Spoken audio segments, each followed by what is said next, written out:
I won't let a low-educated man like you date my daughter. A part-time high school? Are you kidding me? I've heard enough about your struggles growing up in a single-parent household.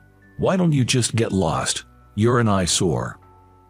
The man in front of me abruptly stood up, grabbed his cup, and splashed its lukewarm contents on me. It wasn't hot enough to burn, but it tore apart the last shreds of my pride. "I'm truly sorry." Somehow mastering those words, I pushed myself and staggered out of the room. She didn't follow me. Filled with this bitterness, I dedicated myself wholeheartedly to working harder. Years later, when I ran into my now father-in-law, who was an attorney, I could have never predicted what would unfold. This is the story of my life's turnaround. My name's Matthew. Currently, I work as a clerk at a law firm. Due to personal circumstances at home, I graduated from a part-time high school and was hired straight from my part-time job into this law firm. The boss, who knew about my situation, kindly employed me since I had been working part-time there since high school. I owe so much to the boss for taking in someone like me with just a high school diploma and no significant skills. Now, I'm learning various things while working. I'm doing my best to gain skills to be of help to the boss. I come from a single-mother household, and I have a younger brother and sister. I hardly remember my father, but I believe he was a violent man when he drank. He was rarely home and was mostly out drinking, so as a young child, I didn't really know him. My brother and sister probably felt the same. There was a time when my father went on a rampage, and fearing for our safety, we fled our home. From then on, the four of us began living in a small apartment. In hindsight, I guess that's when my parents divorced. We settled in our current place after taking several train rides from our old home. The climate here is mild, and it rarely snows heavily during the winter. Given that my mother had a fragile constitution and often fell, this pleasant climate might have been comforting for her. After graduating middle school, I enrolled in a part-time high school to help with household expenses and took on numerous part-time jobs. I worked at places like convenience stores, gas stations, coffee shops, and even did some manual labor like road construction. Whenever I heard of a job opportunity, I jumped on it and juggled multiple jobs. One of those jobs was doing odd jobs at this law firm. While my tasks, such as affixing stamps to mail, organizing documents, and sorting printed materials, were fairly simple, the hourly wage was good and all the colleagues were just wonderful people. Because of this, I truly enjoyed my job and worked hard every day. After high school, I landed a job as a clerk. It was such a blessing.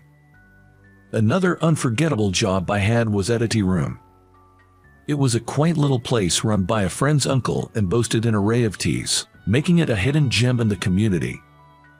The owner's wife, known for her simple homemade baked goods, had an especially popular item, cookies that both my younger brother and sister couldn't get enough of.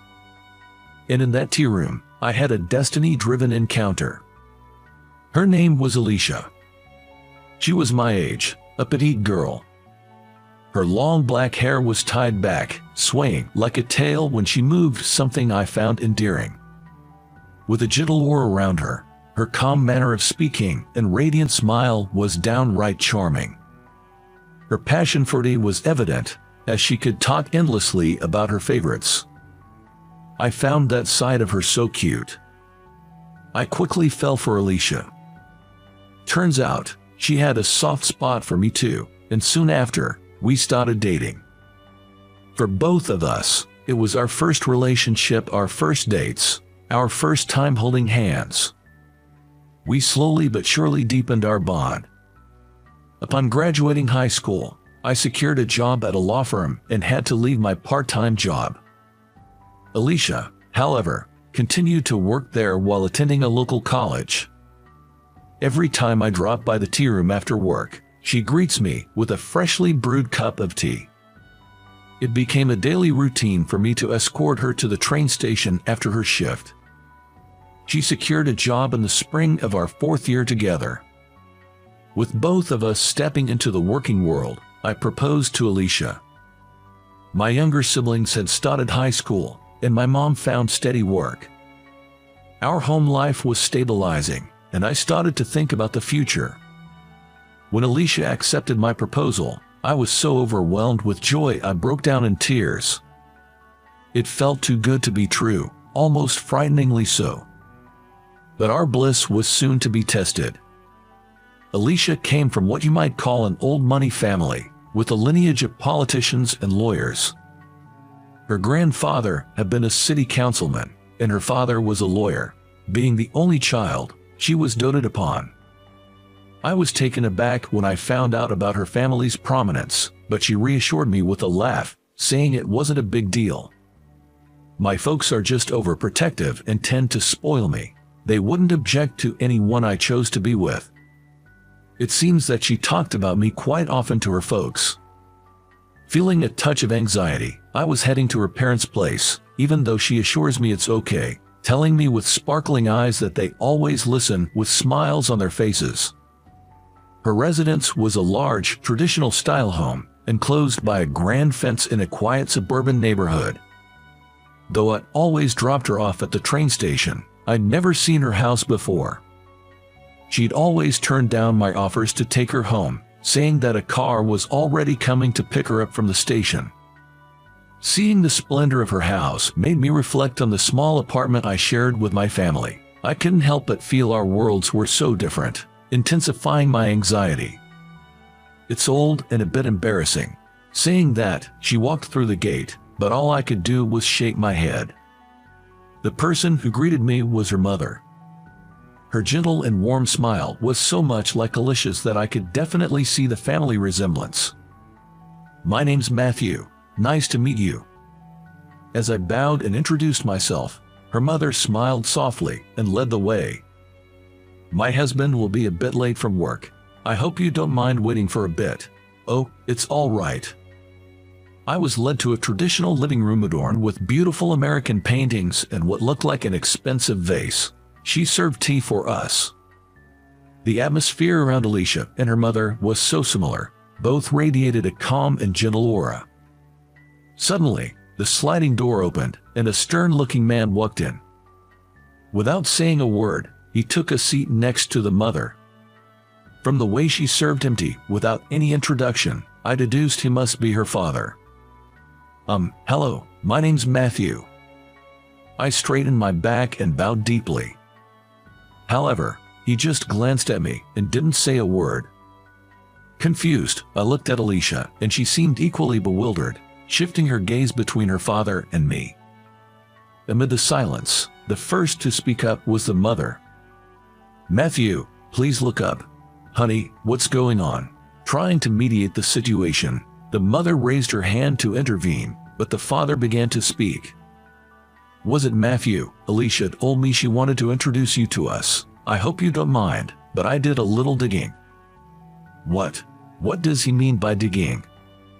"While I can't exactly puff out my chest and boast about my life, I haven't done anything wrong, and committing a crime is totally out of the question."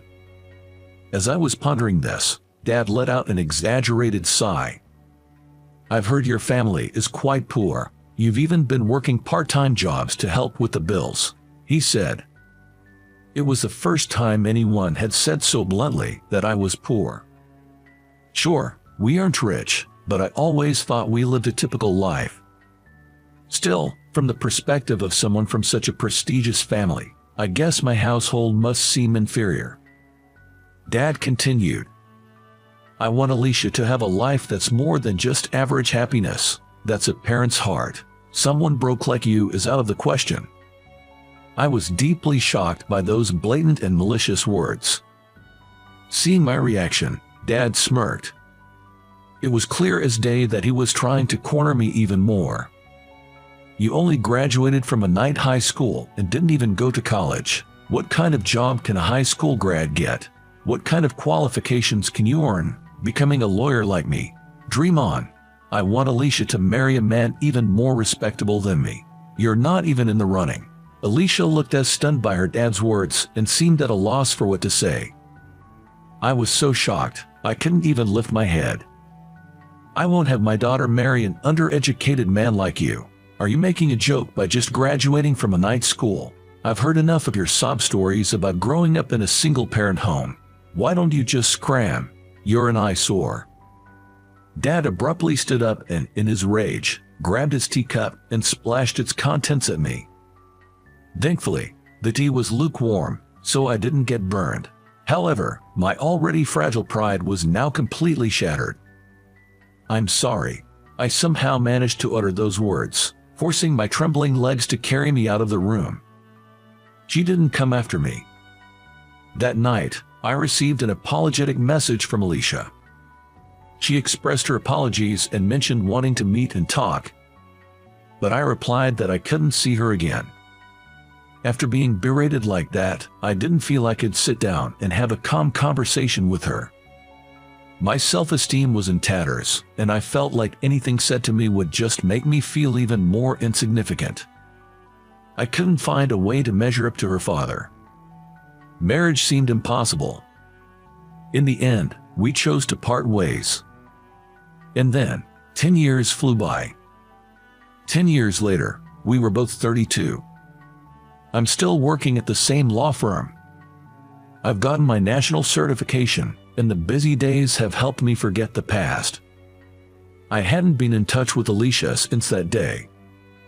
I heard she got a job and moved out of her parents' home. By the third year, she had been transferred out of state. I couldn't bring myself to respond to her messages. Yet, I still can't forget her. I feel I might never be able to love someone else for the rest of my life.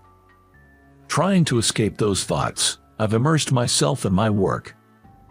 Matthew, if you are going to the courthouse, could you drop off these documents for me? A senior lawyer called out to me as he was about to leave.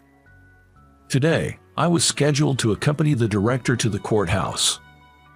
At the request of a senior colleague, I readily agreed and took the car keys. The director is like a second father to me. I've been under his wing since high school, so no matter how hard I try, I can't outshine him. He's always smiling and is a great personality, but I heard from a senior colleague that in his younger days, he was known as the Demon Nash. Even though I've been working here for 10 years, I'm still at the bottom of the pecking order in the office. That's why, when the director goes out, I often accompany him, acting like a secretary. Though it's not really my job anymore. When we arrived at the local court, similar to a county court, I parted ways with the director to deliver some documents a colleague had entrusted me with. These are probably documents for the next trial. Given the rush, today might be the deadline. After submitting the documents, I was heading to the restroom when I spotted a familiar face. I thought I might be mistaken for a moment, but it's a face I couldn't forget. He, seemingly an authority figure, was walking towards me. I tried not to make eye contact and nodded while looking down. But that man, Alicia's father, stopped right in my path. Well, aren't you the overconfident guy who proposed to my daughter despite having no college degree? I had hoped he hadn't recognized me, but I was wrong. I remained silent, keeping my head down. What are you doing here? If you're being sued, do you need my help? Someone like you, without an education, probably knows nothing about the law, right? Alicia's father sneered, suddenly changing his expression. It was a look of pure fury, so sudden it sent chills down my spine. You said something to Alicia, didn't you? Ever since that day, she's stopped listening to me. She was always such a good, obedient girl, but now it's as if she's under a bad influence. I have no idea what you're talking about. I haven't been in touch with Alicia since then. Your accusations make no sense to me. Oh really? You think you can just brush me off like that?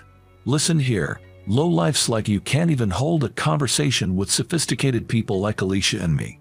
Know your place and cower in it. Never show your face around me again. That might be a little difficult for you. Out of place, a laid-back voice echoed in the area, and the person who appeared was Director Nelson. Oh, Mr. Nelson, why are you here? The one who exclaimed in surprise appeared to be Alicia's father's boss. Shocked, he bent forward in a right angle to greet the director. "This is a courtroom, right? Isn't it normal for attorneys like us to be here?" The director, laughing, addressed the boss, while Alicia's father looked on in disbelief. "Oh, come on. Haven't you also served as the president of the Bar Association? You're a giant in the legal community, aren't you?" "Well, it's just that I've been around long enough to be known by many. Being an attorney, it's only natural to come to a courtroom, right? More importantly, what's up with our Matthew?" Director Nelson gave me a light pat on the shoulder and looked towards Alicia's father. His face was smiling, but his eyes weren't. I knew that look all too well, having worked alongside him for many years. When he made that face, it usually meant he was upset. "Matthew here is my protege. He's a top-notch lawyer." "What? A lawyer? But didn't you only graduate from an evening high school?" Alicia's father looked at me with an incredulous expression. I simply nodded in confirmation. That was the case 10 years ago, but thanks to Director Nelson's guidance, I was able to become a lawyer. Did you know even someone with just a high school diploma can become a lawyer? On my suit, there's a liar's badge, but it seems Alicia's father didn't notice. When I broke up with her a decade ago, seeing how devastated I was, Director Nelson had suggested I study to become a lawyer. You don't necessarily need a college degree to become one. It was a challenging path, but I decided to take it on, thanks to Director Nelson's encouragement and rigorous training. Somehow, I passed the preliminary and bar exams on my first try and completed my legal training to become a lawyer. Director Nelson and my colleagues at the firm were all thrilled and celebrated with me. That was 5 years ago. Matthew has always been exceptional. He passed all his exams on the first go. Since high school, he's been honing his skills with our senior staff here, so he's very hands-on and proactive. I plan on having him as my successor. Hearing Director Nelson's words, I couldn't help but blush. Alicia's father looked at me, clearly taken aback. "Oh, by the way, for the upcoming trial, Matthew will be the lead attorney for the plaintiff. I believe you're representing the defendant, aren't you? It'll be interesting to see how this plays out, won't it?" Director Nelson said with a sly grin. His villain-like demeanor made me smile too. I've been mentored by this man for over a decade, so there's no way I'm backing down. I'm determined to show I can beat even the best lawyers out there. Seeing our confidence, Alicia's father turned pale. His boss was even trembling. "Well, see you around." With that, we left the scene. Since then, it had been a whirlwind of preparations for the trial. This time, it was a divorce case. Although mediation was attempted, the husband, the defendant, wasn't satisfied, taking the case to court. From our side, the main issues were securing the divorce and claiming alimony. The wife, our plaintiff, was resolute in her desire for divorce and had amassed a lot of evidence pointing to infidelity and domestic violence. The contents of the medical report submitted were so shocking that I found myself grimacing, and I was determined more than ever to win. On the day of the trial, I reassured the anxious plaintiff. "Don't worry, you're not fighting this battle alone." But, of course, I'm not fighting this alone either. I'm always being helped by my colleagues and staff at the office. That's why I truly believe there are people standing behind me, supporting me. Isn't it the same for you? You've mentioned that your kids, your parents, and even your friends are all cheering you on, haven't you? Let's give it our best shot, together. Yes. And so, we took on the case and came out overwhelmingly victorious. The husband's arguments were all over the place, lacking any sincerity. Using that to our advantage, we were able to win the desired alimony of $30,000. Of course, the wife was granted custody. Child support was set at $1,000 monthly, and a lump sum payment was agreed upon until the child reaches adulthood. Everything went as we hoped. After hearing the verdict, the defendant hung his head in dismay. It seemed like Alicia's father was suggesting an appeal, but not wanting to endure any more humiliation. The trial was concluded then and there. "Hey, Someone called out as we were leaving the courthouse. I knew there was only one person who would call out like that in such a high-handed manner, and sure enough, it was Alicia's father, glaring at me. Don't get too cocky. So what if you're a lawyer? Without a proper education, you're never going to make it big. I won't have someone without a degree acting all high and mighty. I admit I don't have the educational background, but is that really necessary to defend someone? What? I became a lawyer to stand up for the weak. I don't care about climbing the corporate ladder. I can't stand people who oppress those in a vulnerable position, and I certainly won't tolerate those who misuse the power they're entrusted with. Young blood, that's just idealistic nonsense. Maybe, but it's something I believe a lawyer should never forget. You insolent man. I can't even deal with you. With that, Alicia's father stormed off. To suffer such a defeat after looking down on his opponent must have been a huge blow to his pride. Reflecting on it, I felt a bit vindicated about my past decisions. A few days later, an unexpected visitor arrived at the office. Alicia, it's been a while. Alicia, still as beautiful as ever, smiled, though she appeared a bit worn out. Alicia came to discuss something about her parents. The clerk who heard the conversation informed me of this. About her parents. When I asked that, Alicia, with tearful eyes, pulled out a few photographs. In them was Alicia's father. The man in the pictures was seen getting intimate with a woman other than Alicia's mother. There were multiple photos, all with different settings and outfits, suggesting potential evidence of infidelity. My dad used to dote on me and my mom, almost smotheringly, treated us like birds in a cage. I only realized something was off about 10 years ago. Up until then, I thought it was normal, but something happened that made me realize his thinking was twisted, and I left home. But it seems like over these 10 years, with me gone, my mom has been even more controlled by him. She rarely leaves the house and spends her days being berated by him at home. She used to love going out, but now she's afraid of upsetting him. Can't we get them divorced? At this rate, my mom will break. Saying this, Alicia became too emotional and began sobbing into her handkerchief. I'm sorry, but without the person directly involved, please, can't something be done? At the clerk's words, Alicia kept bowing her head. In matters of divorce, the person's intent is paramount, and there's limited room for family to intervene. But considering the circumstances, I wanted to help. It's not just because of Alicia, but it's also sort of a professional ethic of mine as an attorney. Can we get your mom on the phone? At my words, Alicia quickly looked up.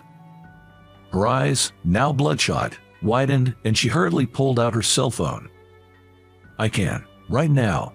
All right then, please go ahead. She then set her phone to speaker mode, and I listened to her mom's voice. The voice, in stark contrast to my memory from 10 years ago, sounded utterly drained. Divorce. I haven't thought about that. Thank you for your concern. But Mom, you see how Dad's behavior is off, right? That's not love. It's just control. I know you've protected me from Dad. I know you held him back when I left home. I promise I'll protect you now. So please, can we run away together? From the other end of the phone, it sounded like Alicia's mother was crying. All I could hear were her sobs, so I spoke up. I'm Matthew, an attorney. Divorce is extremely challenging. I can't necessarily recommend it. If your husband changes his ways, that would be best. There's no way that's gonna happen, Alicia exclaimed. I agree. That person probably won't change their deeply ingrained opinions after all these years. However, if you truly want to run away, it's a different story. If you're too frightened to speak up because of your husband, let me handle it. That's what lawyers are for. I felt Alicia's gaze on me. On the other end of the phone, Alicia's mom gave a small yes. Jess, thank you. With that, I was decided as her representative. Immediately, I had Alicia and her mom evacuate to a hotel out of state. Because we didn't know what kind of treatment we'd receive again. I promptly sent a certified letter to Alicia's dad, proposing divorce negotiations. Of course, it included the evidence of infidelity that Alicia had brought. Probably right after he got it, Alicia's father called, furious. "What's the meaning of this? Is this some kind of revenge? What have you done? Where are they?" "This isn't revenge. I've been officially asked by your wife. Those photos were prepared by your daughter. They both don't want to see you anymore, so I made the proposal as a representative. This is a marital issue. We'll settle it between us. You know that's not possible, right? You're a lawyer after all." "Then, it's court. We'll settle this in court." "That's fine with you." "What? You're a respected lawyer. What will happen if your affair and domestic abuse become public? Your reputation will hit rock bottom, right? We have the evidence. Despite this, you still don't want to discuss a divorce settlement. Ick. You'd think a lawyer would consider that, but Alicia's father seemed really heated. "I'll ask again. Do you want to go to court?" To my slow question, a small understood came from the other end of the phone. After that, our demands were almost unconditionally met, and Alicia's parents were able to divorce. Though it wasn't made public, there's no smoke without fire, as they say. Alicia's father's affair was exposed in a weekly magazine, and his divorce became public, leading him to lose his influence bit by bit.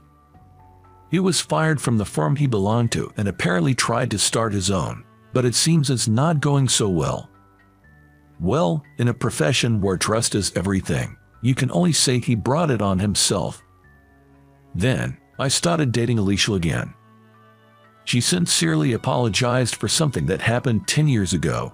We decided to rebuild our relationship from a friendship, but I was so touched by her kindness and positivity that I asked her out. Fast forward a year. We were both staring at a piece of paper. This is the most nervous I've ever been. It's okay. I got us 3 copies, just in case. As I shook from nerves, Alicia pulled out another copy of the same paper that was on the desk. It was a marriage registration form. After all the twists and turns, we decided to get married. I couldn't forget about Alicia for those 10 years, and apparently, she felt the same about me. We're both getting on in years, so we decided to make it official sooner rather than later. For our witnesses, we chose the owner of the cafe where we met and Director Nelson. Once it's submitted, we'll officially be a family. "Are you sure you want to live with my mom?" Alicia asked. We decided to live with her mother. She's slowly been regaining her health since then, but we felt we couldn't leave her alone given her occasional bouts of instability. "She's your beloved mom, right? She's just as important to me." "Thanks. Don't worry about my family. I've got siblings, and my mom says she's enjoying her life on her own. My mother, who used to be frail, is now in high spirits, going on solo trips and joining local choirs. My brother and sister each have their own families and are living happily." Suddenly, I looked up at the sky. It was a clear day with not a cloud in sight. Being able to submit our marriage registration on such a day, I feel truly blessed. I'm so happy. I couldn't help but voice my feelings. I used to struggle just to get by and couldn't really feel happiness, but now I have the person I love right by my side. Everyone around me lives with smiles on their faces, making those tough days seem like a lie. Back then, when Alicia's father scolded me harshly and threw his tea at me, I felt so humiliated and sad, but in a way, I think that experience led me to the life I have now. If I hadn't been so put down then, I might never have aimed to become a lawyer. I might not have put in the effort to get to where I am now. Maybe, in a way, I could even think of him as a benefactor. But still, I can never forgive what he did. You can't always say hard work pays off, but I can definitely say I'm glad I worked hard back then. It might be hindsight, but I'm happy now. Beside me, my girlfriend laughs. I smile back at her and tightly squeeze her hand.